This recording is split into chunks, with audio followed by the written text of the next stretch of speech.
Hey everybody, welcome back to the Skookum Report. I'm Bob and I have another great Bigfoot encounter story for you this evening. This one comes from the BFRO database of encounters, and it happened between the years of 2011 and 2013 on a farm about 3.5 miles outside of Tullahoma, Tennessee.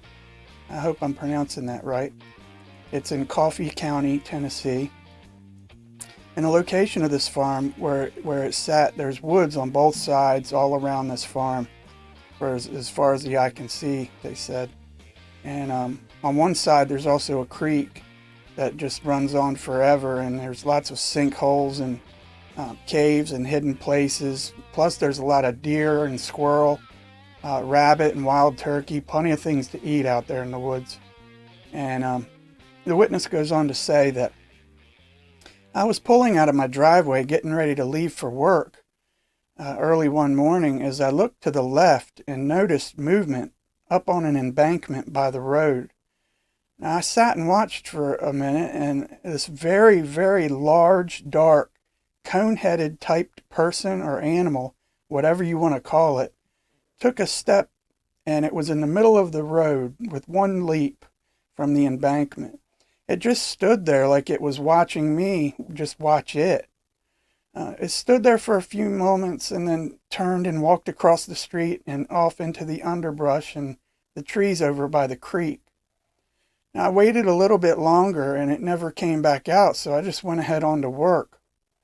Now, this started a sort of strange string of animals being seen and heard around the farm.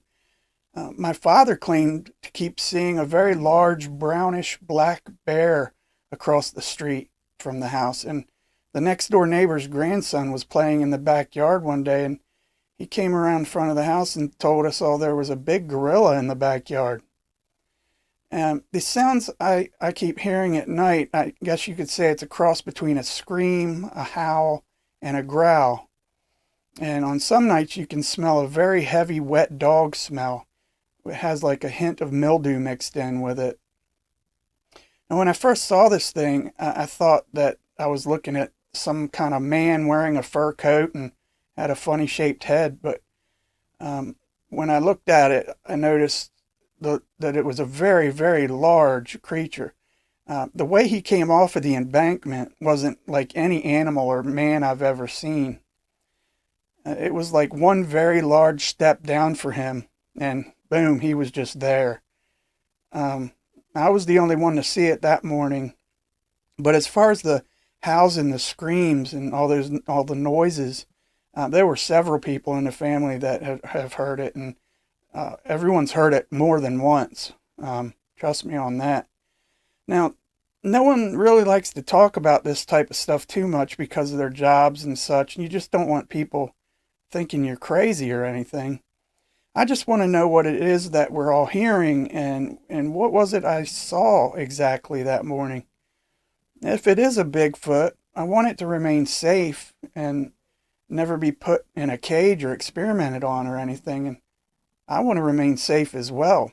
But after all, he is one of God's great wonders. Now, the road sighting that morning, it was early and the sun was just coming up and shadowed in some areas. It was probably around 5:30 in the morning. All the other sightings and sounds we heard at different times of the day. The screams and howls, they were always at night. Now, this is 146 acres of trees, and there's a spring-fed creek that are there to water all the deer and turkey and all the wildlife. And like I said, there's plenty of wildlife. If it's a Bigfoot, he has plenty to eat. Now, on down, following if you just keep following the woods on down, you'll find there's a railroad track that runs on down there. There's also a tool house that leads just even back into more deeper woods the farther you go. Now, the investigator, he did a follow-up investigative report, and he says after a lot of phone interviews and extensive on-site investigation, I've come to the conclusion that this report is accurate, and also the following can be added.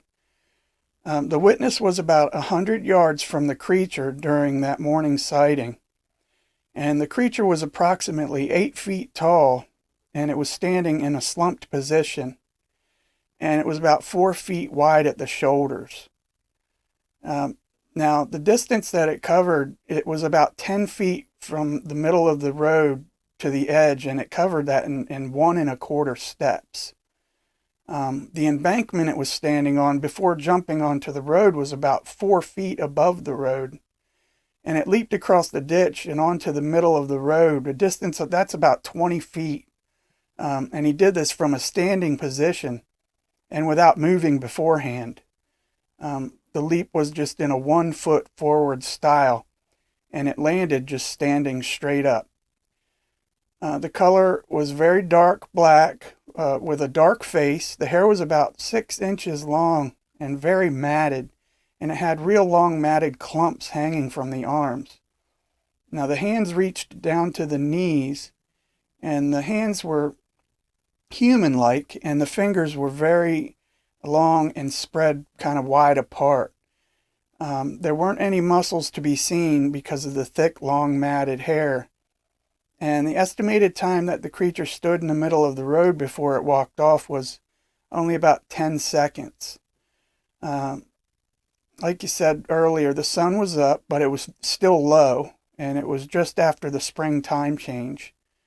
Now, as I investigated the land, I found 2 identical stick structures up a steep hill in the woods behind the witness's house. The first one was about 200 yards away and was most likely intentionally built. The second one was about 300 yards away and was also built intentionally. There was not a single stick on the ground within 25 yards of the second one. And the 2 were in alignment, and the north and south boundaries of the houses, they were right straight below, and they pointed due south. The creature would have had easy access to about 50 square miles of mostly unpopulated, heavily wooded rolling hills with bluffs and lakes. Now these activities included screams, howls, rocks that were being thrown onto the roof, and also metal fence posts that were being pulled straight up out of the ground. Now, one thing that's worth noting is the increased activity really started when the witness moved the horses from the farm from one location to another and quit putting out oats and apples and other kinds of foods in that one location. So I've heard this before in a lot of other encounter stories where if you feed these things, they get used to, accustomed to a certain kind of, lifestyle, going here every day, every night to get food or something. And then if all of a sudden it abruptly stops, they're going to get pretty hot. They're going to get upset, and that could lead to a lot more negative activity going on around your place if you're not careful. I've heard that, it's kind of split as far as some people say, don't feed them, don't gift them. And some people say it's okay to do. I really don't know because I've never run into the situation myself. But I just want to thank y'all for coming back to the Skookum Report, and I hope y'all enjoyed this encounter.